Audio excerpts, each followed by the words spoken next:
अस्सलामुअलैकुम नाज़रीन, मां आहियां किंज़ा फ़ातिमा। हमारे ॾिसी रहिया आहियो न्यू मिरार न्यूज़। रुक कयूं था ख़बरुनि ॾांहुं। शहदादपुर रिपोर्टर फ़कीर मोहम्मद चांडियो, सीनियर सहाफ़ी शहीद जान मोहम्मद महर ऐं शहीद नसरुल्लाह गडाणी जे क़ातिलनि जी गिरफ़्तारी लाइ शहदादपुर प्रेस क्लब, रजिस्टर्ड ऐं सिविल सोसाइटी जे तरफ़ां लतीफ़ पार्क खां प्रेस क्लब ताईं रैली कढी वई।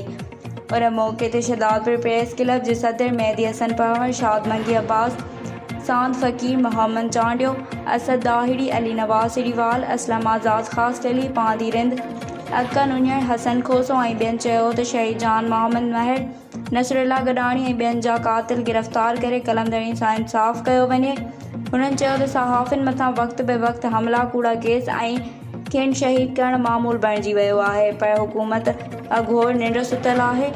हुननि घुर कई त शहीद सहाफ़ियुनि जे क़ातिलनि खे जल्द जल्द गिरफ़्तार कयो वञे। वधीक ख़बरुनि ऐं अपडेट्स लाइ ॾिसंदा रहियो न्यू मिरार न्यूज़।